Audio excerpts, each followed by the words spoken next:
جبت لكم بسبوسه سهله ماهله بثلاثه البيضات وكاس اللبن اللي تصايبوها وتحمير الثلوجات ديوها الا كنتو غاديين معروضين، وتبعوا الفيديو حتى الاخر.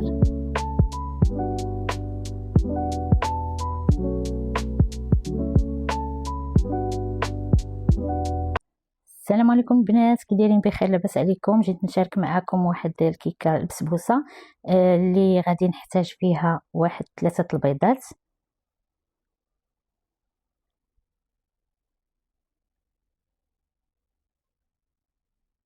هاد البسبوسه كنديرها بالكريمه، كتجي رائعه، كنتمنى تجربوها. من بعد 3 البيضات غادي نزيد واحد ساشيه ديال الفاني، غادي نزيد كاس لاروب ديال سنيده، غادي نخلط الكل.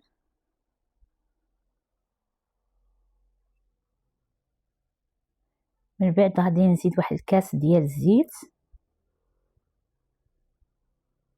غادي نزيد كاس ديال اللبن، اللي ما عندوش اللبن يعوضو بالحليب، وغادي ندير الكاس الاول ديال السميده رقيقه، ونزيد الكاس الثاني، وغادي نخلط مزيان. غادي نزيد 2 خمارات، نكمل التخلاط باش نخلط مزيان نسجموا ليا العناصر كلهم.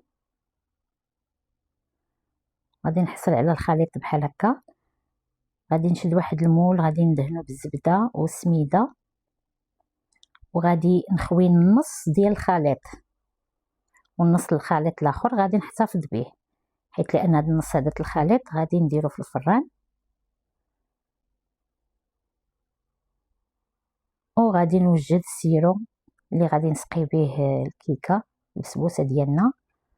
غادي ناخذ واحد الكاس سنيده، غنزيد 2 كيسان ديال الماء، واحد الطريفات ديال الحامض، وغنديرهم فوق العافيه. من بعد غادي ناخذ كاسرونه اخرى، غادي ندير الكريمه اللي غادي نحتاج فيها 2 كيسان ديال الحليب، وغادي نحتاج الساشيه ديال الفاني، وغادي نزيد واحد كاس لاروب ديال سنيده، وغادي نخلط الكل يذوب لي داك السكر، وغادي نزيد واحد 2 معالق ديال النشا. غنخلط عاوتاني مزيان، وغادي نديرهم فوق النار.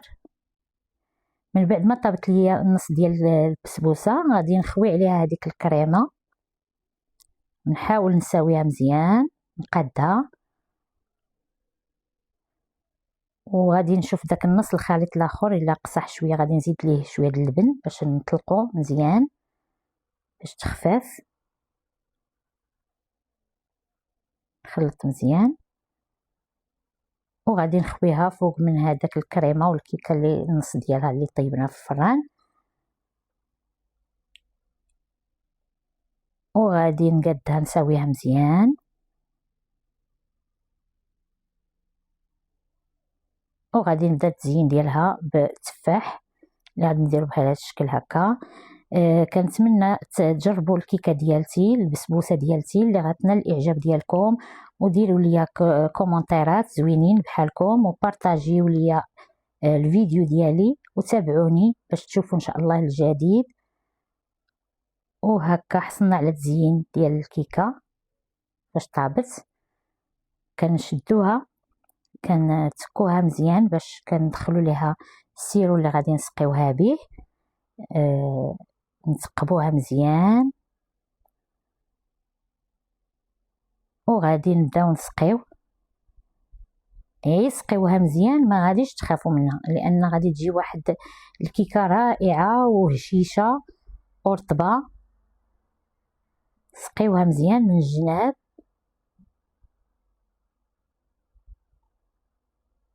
راه كتشرب داك السيرو وكتجي رطيبه وزوينه، وكنتمنى تجربوها لانها كيكه زوينه وما تحشمكمش اللي كانوا عندكم ضياف.